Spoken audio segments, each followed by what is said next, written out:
Hello everyone. तो हमने 4 question देख लिए थे, first second third and fifth. तो आज हम देखेंगे फोर्थ वाला क्वेश्चन। क्वेश्चन है मिनिमम सबसेट सम डिफरेंस। तो क्वेश्चन में क्या है मैं समझाता हूँ आपको। तो सपोज आपको एक एरे दे दिया, आपको करना क्या है, इस एरे को 2 सबसेट में तोड़ना है, एक S1 और एक S2। और इस तरीके से तोड़ना है कि sum of elements of S1 minus sum of elements of S2 ये मिनिमम हो जाए। मतलब क्या, sum of elements of S1 minus sum of elements of S2 ये मिनिमम होना चाहिए। जितना मिनिमम हो सकता है उतना मिनिमम होना चाहिए। तो आपको ये बताना है कि मिनिमम डिफरेंस क्या पैदा होगा, मिनिमम सबसेट सम डिफरेंस क्या पैदा होगा इन दोनों के एलिमेंट्स के सम को डिफरेंस करके, माइनस करके।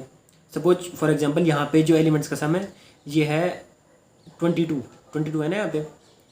तो आपको इस एरे को 2 सबसेट्स में तोड़ना है, इस तरीके से तोड़ना है कि उनके बीच का जो डिफरेंस हो मिनिमम हो। तो आप क्या कर सकते हो, यहाँ पे सपोज आपने एक तोड़ दिया 7 और 4 का, एक तोड़ दिया आपने 7 और 4 का, एक सबसेट बना दिया।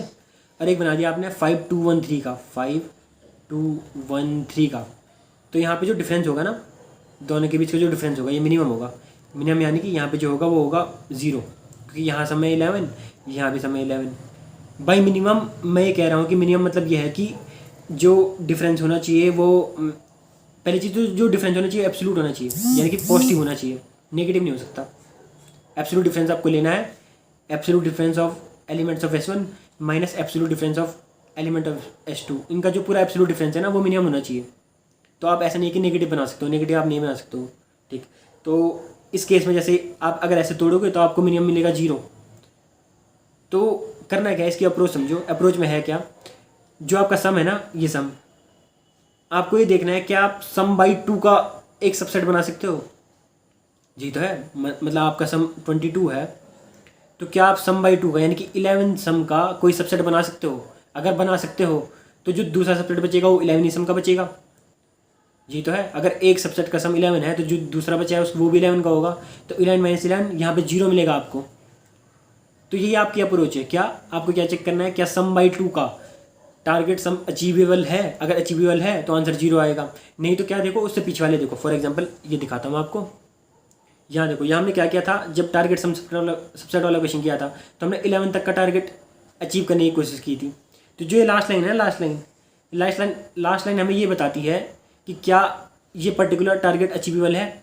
यहाँ पे ये 1 लिखा है, इस 1 का मतलब है क्या ये 1 अचीव हो सकता है। हाँ तो हो सकता है। ऐसे क्या 2 अचीव हो सकता है। हाँ अचीव हो सकता है, यहाँ पे 1 लिखा है। तो ऐसे ही क्या 11 अचीव हो सकता है। हाँ यहाँ पे 1 लिखा है, 11 अचीव हो सकता है। तो इस तरीके से क्वेश्चन है। तो अगर मान लो 11 अचीवेबल नहीं है तो यहाँ पे 0 होगा। तो आपको क्या देखना है, इससे पीछे वाले देखना है, क्या 10 अचीवेबल है। हाँ 10 अचीवेबल है। तो अगर एक 10 का सबसेट है तो दूसरा जो बचेगा वो 12 का तो बचेगा, क्योंकि टोटल सम 22 है। तो दूसरा जो बचेगा वो 12 को बचेगा। तो इस केस में जो डिफरेंस होगा वो 2 का होगा। तो आपका जो एरे का जो टोटल सम है ना, एरे का जो टोटल सम है, सम बाई टू साइज का जो आपको ये टारगेट है, टारगेट बनाना है सम बाई 2 साइज का। क्वेश्चन की अप्रोच सेम है, आपको ये पूरा टारगेट सम सबसेट बनाना पड़ेगा सम बाई 2 साइज का। जो ये टारगेट है सम बाई 2 तक लेना पड़ेगा और फिर लास्ट रो में देखना पड़ेगा, लास्ट रो में लास्ट एलिमेंट से देखना पड़ेगा क्या वो अचीवेबल है।